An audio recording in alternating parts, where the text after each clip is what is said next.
Hello and welcome to Byju's IAS. Let's get started and look into the first article. The first article says government tables bill to amend FCRA. What is the context? The government of India has introduced Foreign Contribution Regulation Amendment Bill of 2020, which is intending to bring changes with respect to the Foreign Contribution Regulation Act. In this particular backdrop, let's try and understand what is the FCRA in brief, and we will look at all the provisions that the government intends to introduce in the Foreign Contribution Amendment Bill of 2020. What is this Foreign Contribution Regulation Act? Basically, you have number of NGOs who are working in India. They get money from the foreign companies, foreign organizations, foreign governments, and even individuals as well. In case there is a foreign company which is sending money to an NGO working in India, that has to be regulated. That regulation of the foreign currency under a particular law is what is called as the Foreign Contribution Regulation Act. Now you might ask me a question. What was the need of controlling or in fact looking into the foreign contribution? It becomes very important from the security apparatus for the country. Why? Let me give you an example. Let's say there is an NGO. This NGO is working in the education sector, or there is an NGO which is working in a health sector. So this NGO is getting money from the foreign company, foreign individual, and it can divert its resources which can be detrimental to the development of India. Let's say for example, there is one of the NGOs. This has to implement all the policies with respect to education, but instead of focusing on education, which is its objective, it is turning towards the power sector, bringing up and raking up issues, mobilizing the forces and asking the forces to go against this particular developmental project which is in India. Such as happened in Kundamkulam in Tamil Nadu as well, where few NGOs who were supposed to work in educational sector, work in NGO sector, or in fact in other developmental projects have mobilized the crowd fighting against the electricity or the power project in Kundamkulam. This is one of the important issues when it comes to the security and development aspect. Apart from this, there have been other NGOs as well which have been compromising on the geopolitical security of India and proselytizing under the guise of development. In order to make sure that such activities does not take place, what we have is the Foreign Contribution Regulating Act, which will prevent any internal security threat to India.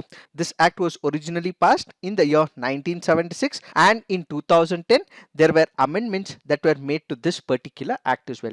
Now what we have to understand is there are certain people, certain organizations which are not allowed to take the foreign contributions. Who are these? It currently includes no foreign contribution shall be accepted by any judge, government servant or employee of any corporation or any other body controlled or owned by the government. This is what is prevalent in the FCRA Act, but the bill wants to introduce a new term called as the public servants. So we have one of the section 3 subsection 1 clause C, which defines all these important parameters as to who are the people who will not be able to take the foreign contributions. Now a new term is added which is called as public servants. So who are these public servants? Basically we have one of the sections in the Indian Penal Code. We have section 21 of the Indian Penal Code, which defines what is called as the public servant. All the public servants who fall under that section will fall under the public servant in this FCRA bill that is planning to be introduced. So the public servant includes any person who is in the service or who has to get a payment from the government, or he is remunerated by the government or for a performance of a public duty. If the government is paying certain charges, such people will fall under the public servants. This was originally not present in the FCRA. Now what we will have is this feature introduced into this particular act in case it is passed by the parliament. The next important feature with respect to this bill speaks about reduction in use of foreign contribution for the administrative purposes. What is this administrative purpose? Let's say for example we have established an NGO. So the NGO will require an office. It will also have people as well. Because it has established an office, it will have electricity supply, water supply. So all the money that is required for financing these things, that is salary, that is the wages, expenditure related to electricity, electricity and water charges, that falls under what is called as the administrative purposes. From the original act, about 50% can be used for the administrative purposes. Let's say for example, there is a foreign company which is given about 10,000 to an NGO. So 5,000 can be used for the administrative purposes under the original act. But the bill intends to say that this 50% will be replaced by 20%. So only 20% can go for the administrative purposes. That is another feature as well. Then the third feature is with respect to registration for Aadhaar. The original act states that a person may accept the foreign contribution if they have obtained a certificate of registration from the central government. So in case I want to start off with a new NGO, I have to ask the permission from the government of India. So I get this particular certificate, then not registered but obtained a prior permission from the government to accept foreign contribution. I've not got the certificate, but I've asked the permission from the government of India. They have given me the permission. Again, I would be able to establish a NGO. Any person seeking registration or renewal of such registration or prior permission for receiving the foreign contribution must make an application to the central government in the prescribed manner. As of the original act, when you look into it, there is no mention of the Aadhaar, but the feature that is being added in the bill is that it introduces Aadhaar for all those people who are seeking for such certification. Let's say for example, there are about 10 of us who will be starting an NGO. There'll be a manager, there'll be a director, and there'll be people who will be accommodated within this NGO. So going forward, the registration or renewal of registration must provide the Aadhaar number of all the office bearers, directors, and the key functionaries as well. What was originally not present is now added under this particular bill. Now let's say for example, there is a foreigner. This foreigner is also working in an NGO. In case he happens to be one of the directors or he is a key bearer in this particular NGO, then such a person's passport copy, or if he happens to be a person of Indian origin, then overseas citizen of India card for identification is again required for this particular person as well. The last important feature is with respect to suspension of the registration. Let's say there is an NGO which has to work and comply by the rules of the government as laid by the act. In case there is any violation, then the investigating agencies will be able to suspend their operation for about 180 days according to the act. But a new feature that is being added in the bill, it is not only 180 days, it can be greater than 180 days as well. So in case they are violating certain norms as prescribed by the government and the government feels that this particular regulation restriction can go 180 days and beyond, where there is no maximum limit, the government can put such an enforcement on a particular NGO. But the act only prescribed 180 days as per the original act. These are some of the important features that the government has introduced in the amendment bill of 2020. Why is this important? That is because the government says this will enhance the transparency and accountability, and all the genuine NGOs who are working with India will not be disturbed, but the ones who are detrimental to the security of India, preventing the developmental activities in the name of getting and educating and providing health to the people, proselytizing people, in such a scenario, these people will come under the ambit, and that is why all these regulations are made, says the government of India. But there are concerns as well. What are these concerns? Let's say for example, recently the government of India introduced the lockdown because of the COVID-19 issues. During the COVID-19 and during the migration crisis, who stood the first? It is the NGOs. Yes, the government has done for the people, but apart from what the government is doing, it was the people, that is the NGO, which was able to contribute to the migration crisis as well as during the lockdown period. If in the name of national security, the government does not allow the NGO to work, who will be the major sufferers? It is the people. Yes, the government says it is national security, but what exactly is the national security? That is a major issue. The government has not defined what is national security.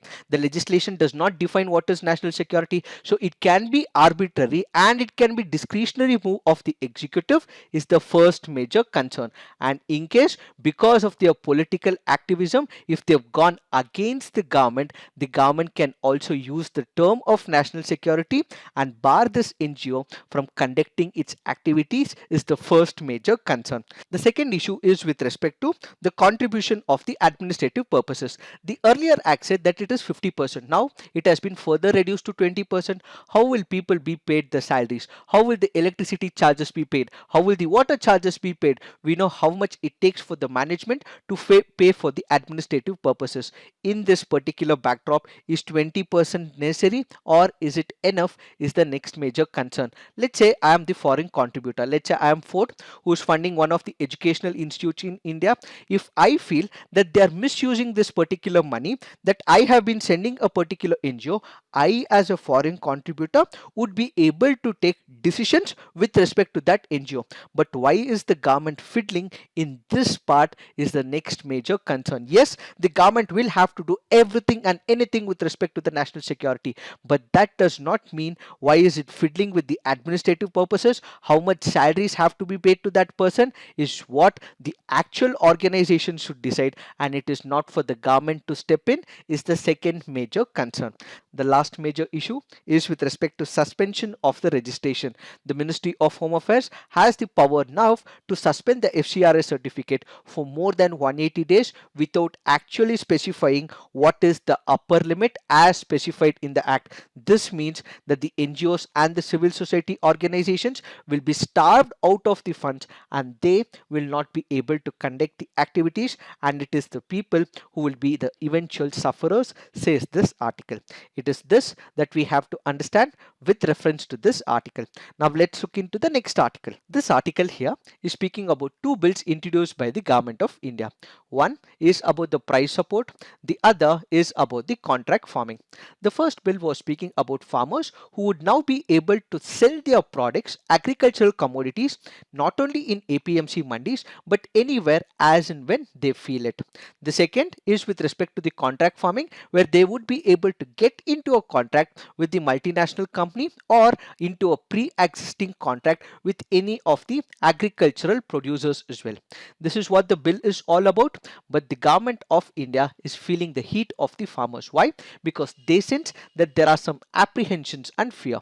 In this particular article, we will focus on all those concerns that farmers feel with respect to these two bills. The government has already clarified that what we today have as minimum support price will continue to be present. The government has also said that all these farmers need not have to sell their agricultural produce in the market, but they can continue to sell their product in the APMC mandi. Then what is the major problem for the farmers? That is the focus of this article. We have Bihar, which abolished APMCs in the year 2006. The minute APMCs was abolished, what we see is the products that were being present in the market were getting far less prices than what was being accommodated by the minimum support price. So there is a fear that there is a minimum support price given by the government. If this MSP is removed, what the farmers will get is way too less for their agricultural produce. So this is the major apprehension. Yes, the government has already clarified it, but farmers feel that in the near future the APMCs might be shut and there could be a possibility of MSP also not being provided to the farmers. This is the first major concern. Then when you look at the statistics, the retail prices for the agricultural commodities have remained high, but the data from the wholesale price index suggests a deceleration as well, which means the retail prices have escalated, but when it comes to what the farmer gets on the wholesale level, this has also depreciated as well. When you look at all other products which do not also get MSP, there is a sharp decline when it comes to its prices. So imagine for a moment that all these MSPs are removed, the farmer will be the major sufferer, says this article.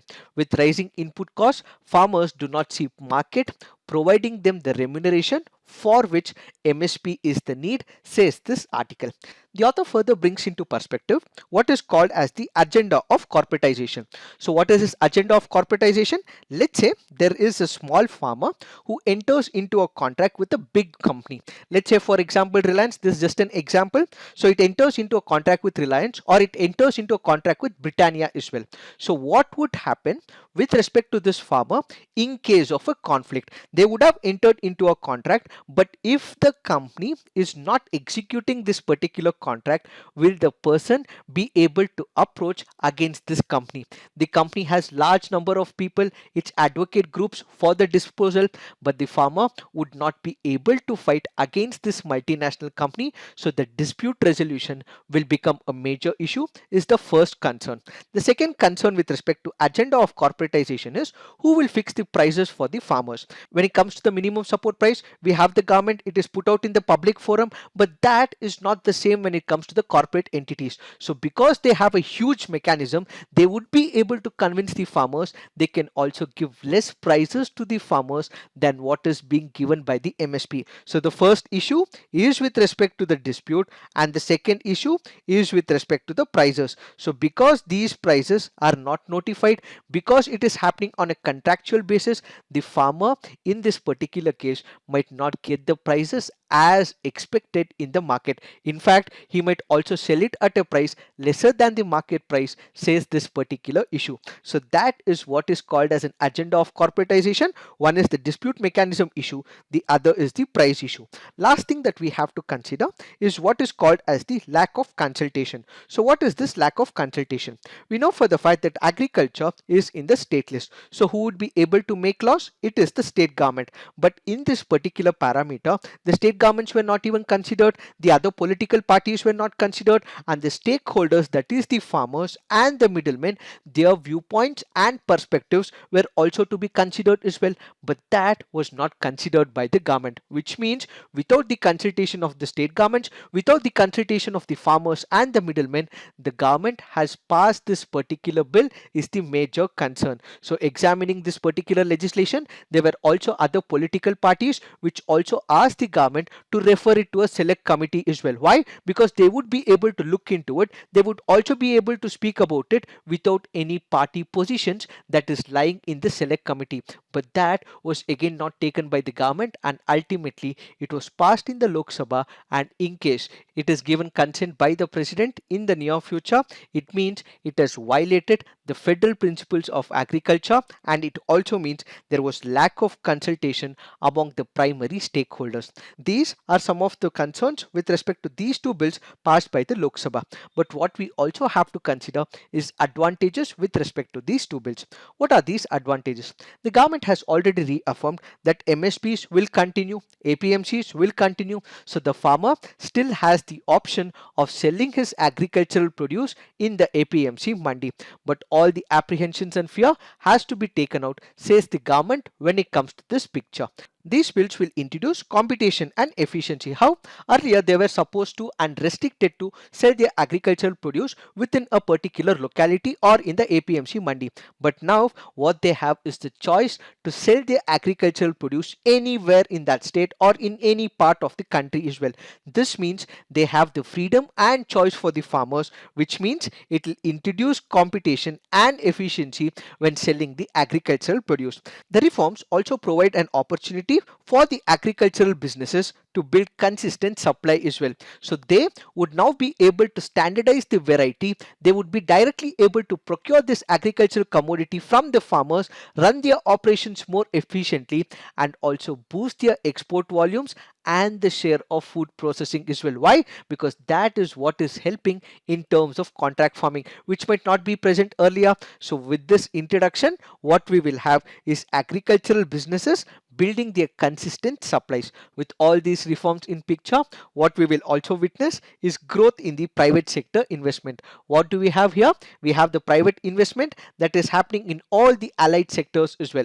That is in reference to the logistics or the warehouse operations or the processing unit. Earlier there was only farmers who was benefiting, but now since the private agencies are directly present, we will have improvements in other sectors, creating jobs in the logistics, warehouse and processing unit, says this article. So what we have to understand is that there are disadvantages, there are some concerns, but we also have advantages as well. So a balance needs to be struck is what this article all about. It is this that we have to understand with reference to this article. Now let's look into the next article. This article here is speaking about war and internal disturbances leading to chaos and violation of human rights. Countries on their own might have issues with their neighbors. This is for sure there with all the neighbors and their countries, but this has been aggravated, intensified, and compounded by the influence of so-called powerful countries to strengthen their own geopolitical support. This includes countries like United States of America, Russia, and China, and the author here brings the idea of establishing peace on this International Day of Peace. So what is this International Day of Peace? It is observed around the world on 21st of September. The United Nations General Assembly has declared this day devoted for strengthening the ideas of peace, observing 24 hours of non-violence and ceasefire across the world as well. So the 2020 theme for the International Day of Peace is shaping peace together. Let's look at some of the statistics as given under this article as to how there is peace and tranquility that is disturbed across the length and breadth of the world. In 2019, Afghanistan, Yemen, Syria, Turkey, Somalia, Iraq, Mexico and Libya suffered at least 1,000 deaths. 79.5 million were displaced at the end of 2019 due to armed conflicts, persecution and other reasons. Why is that there is continuing instability is what we have to focus. Ideally speaking, we have United States of America, Russia and China. Who are they? They are the permanent members of the United Nations Security Council. So what should they do? They should uphold peace in that region and tranquility in that particular region. But instead of bringing peace to that region, they add fuel to the existing fire. There are countries which has internal turmoils, or there are countries which has external interference as well. In all these cases, it is these countries which are aggravating the existing peace in that particular region. Let me give you a simple example. We have Syria, which actually has some internal issues. That is with respect to their internal policy making. But who has aggravated this issue? It is United States of America and the influence of Russia as well. So whenever there has been an internal conflict, who is getting maximum benefits from it? It is United States on one side and Russia on other side. Let us take the example of Yemen as well. Yemen is another independent country, but what we have in Yemen is other forces acting on behalf of Yemen. We have Saudi Arabia on one side, we have Iran on other side. In fact, United Nations has also called that internal conflict in Yemen is the world's most humanitarian disaster. But who is getting advantages? It is Saudi Arabia who wants to impress on the hegemony, and Iran as well, which wants to influence this particular region by its sheer dominance. So who are the sufferers? It is the people. On all these aspects, what we see is that United States of America is supporting Saudi Arabia and Russia, which is supporting Iran as well. So how does it help them? That is because of the arms industry. So these countries like United States of America and Russia are one of the largest exporters of arms and equipments. So because whenever there is an internal turmoil or an external interference, it is their arms industry which is the major businesses for all these countries which will seek all the advantages and benefits. So the advantage here is for the arms industries as well as businesses. Then we also have China as well.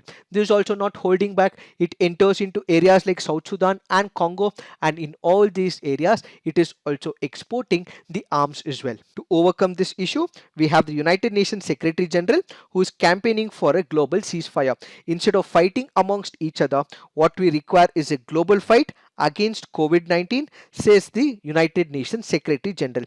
Further, we have the United Nations, African Union and European Union who are trying their best to reduce all the hostilities between the countries. But this is not enough, says the author of this article. Why? Because all these initiatives taken are the micro initiatives, but this will require macro initiatives. So what are these macro initiatives? We have the United Nations Security Council, which currently has only 5 members. But does it have representation from Africa? No representation. Do we have representation from South America? No representation. Do we have representation from countries like Brazil or countries like India? No. In fact, G4 and other countries are also requesting that there has to be a new change when it comes to the unjust structure that was put in place in the early 1950s. So what we require is a huge change, transformation from the existing unjust structure to what is called as more inclusive, adding more countries into the United Nations Security Council from Asia, Africa, South America is what needs to be followed. And apart from that, we also have the intellectuals, social movements and responsible states. We should also take priority in bringing a equitable distribution, equitable world order and peace and tranquility established in all these conflicting areas, says the author of this article. So altering the structure and nature of world politics is not going to be easy, but in case we are able to strive and bring all these people into perspective and on a common platform, we would be able to pressure the world, says the author of this article. It is this that we have to understand with respect to this article. Now let's look into the next article. This article here is speaking about Official Secrets Act. What is the context? There was a strategic analyst who was recently arrested by the Delhi police. Why? Because it is said that this strategic analyst has given some of the critical and secret information of the government of India to the Chinese intelligence officers about the deployment of Indian troops on the border of China. In this particular backdrop, we have to understand what is the Official Secrets Act under which this strategic analyst was arrested. What is this Official Secrets Act? Secrets are an essential tools in the hands of the government. Why? Because they have to protect the national security and the national interest of that country. In case there are no secrets, this will result in anarchy and confusion as well. Most of the countries across the length and breadth of the world have something with reference to the secrets, whether it is democratic or authoritarian. They have laws to make sure that there are some secrets which are official in nature, which are kept as secret, and it is not in the public forum. Whether it is violating the freedom of press, whether it is violating certain other laws in the country, there will be something called as the Secrets Act in most of the countries. With reference to India, what we have is the Official Secrets Act of 1923. The Indian Official Secrets Act has a colonial imprint. The Indian Official Secrets Act was originally drafted in the year 1899. Why was this drafted? This was a period where India was fighting a foreign alien. So you had number of journalists who were emerging, who were against the British Raj policies. They were facing huge police crackdown. They were trying to build political consciousness so that people are aware as to what are the policies of the British India. So what did they do? They were fighting the British Empire. So in order to fight all these newspaper outlets and politically conscious people, they came up with what is called as the Indian Official Secrets Act. So one of the major purposes of this very act was to muzzle the voice of the nationalist publications. It was further amended and also made stringent with the Indian Officials Act of 1904. This was introduced during the period of Lord Curzon, who happens to be the viceroy during that period. And finally, what we have is the 1923 Act, called as the Official Secrets Act of 1923. So what is this secret information that is present in the Official Secrets Act of 1923? According to this, we have the secret information which can be an official code, password, sketch, plan, model, article, note, document or any information which is classified as secret. In case the government decides that such and such document is a classified information and has to remain as a secret, in case it is stolen, given to an outside agency, such a person will fall under the ambit of Official Secrets Act. How are the official documents classified? They are classified as top secret, secret, confidential and restricted. Who decides it? It is the Ministry of Home Affairs which will define it, and this will be given as departmental instructions, and on the basis of this departmental instructions all these information are kept and they are secret in nature. What are the major features of this act? We have section 3 which speaks about spying or espionage. So what exactly happens? In case there is a person who happens to take this particular information which is classified as secret, then if he collects it, records it, publishes it or communicates to any other person who ideally should not have this information, he can be put into prison up till 14 years. Then we have section 5 which speaks about disclosure of other secret information of the government. So the person who gives this information and the person who takes the information, both will be punishable under this very act. But this particular act also has some concerns as well. So what are these concerns? The Official Secrets Act does not define what is the secret or the official secrets, which means the government under its discretion will be able to decide what falls under the ambit of secret and what does not fall under the ambit of the secret, which means most of the people, in case the government decides it's a secret, can be prosecuted under the Official Secrets Act of 1923. Then it also violates the right to freedom of press as well. How? Let's say for example there is a corruption scandal, or let's say for example there are important documents. This is not with respect to the national security, but this is with respect to the corruption. In such a case, in case the press who happen to use its fundamental rights under Article 19 come out with this particular information, the same can be culpable under the Official Secrets Act is the second major concern. These are some of the issues and concerns with respect to the Official Secrets Act. But these Official Secrets Act should be present. Why? Because we have countries like United Kingdom, Malaysia, Singapore and New Zealand which all have similar laws as well. And these laws are required because this can act as a deterrent which prevents officials from taking such advantage in the lure for money as well as other benefits. With lack of such laws, information leak can get more prominent in the name of freedom of press, and what we will have is the security of the country coming under the threat. That is why the OSA or the Official Secrets Act will have to continue. But we have some recommendations from the past. What are these recommendations? We have the Law Commission of India back in the year 1971 which submitted a report. It says that the wordings in this particular Official Secrets Act is so wide, so it asked the government to reconsider whether the Official Secrets Act should remain or it should be nullified. Then we have the second Administrative Reforms Commission report which was given in the year 2006. All that this report said was that this Official Secrets Act should be completely done away with. In case there are some key provisions, take those key provisions, introduce into a chapter in the National Security Act and remove the Official Secrets Act, says the second Administrative Reforms Commission.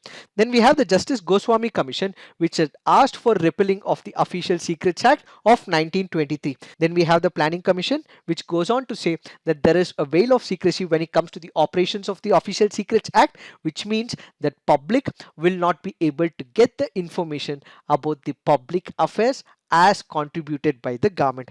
In this particular backdrop, what we have to realize is that we need to distinguish between what is a threat on the outside level, on the national security. Such information should fall under the Official Secrets Act, but if it is to do with corruption, if it is to do with public affairs, such should not be notified as the Official Secrets Act is what we have to understand with respect to this article. Now let's look into some of the preliminary practice questions. Which of the following statements is or correct? A no confidence motion can be moved only in Lok Sabha. There is no mention of a no confidence motion in the Constitution. Indira Gandhi as Prime Minister faced the most number of no confidence motion at 15. Which of the above statements are correct? The answer to this is 1, 2 and 3. All the statements given here are correct. Why have we taken this practice question? Because of the reference given under this article. Now let's look into the next practice question. Consider the following statements with respect to Kakatiyas. Ibn Battuta, who visited India, had made note of Rudrama Devi's rule. 1000-pillar temple was constructed by Kakatiyas. Which of the statements are correct? The answer to this is 2 only. Why? Because it is not Ibn Battuta, but instead it is Marco Polo. Why have we taken this practice question? Because of the reference given under this article. So the historic 1000-pillar temple is in Hanamakonda town in Telangana, which happens to be the greatest legacy of Kakatiya kings. The temple was built by Kakatiya king Rudradeva. The temple deity is Rudreshwara Swami, a personification of Lord Shiva. Kindly remember, these important points can be very important for your preliminary examination. Now let's look into the next practice question. Which of the following are correctly matched? Geographical indication with the state. Molakal Muru sarees Karnataka, Chendamangalam saree Kerala, Uppada Jamdani sarees Andhra Pradesh, Paitani sarees and fabric Maharashtra.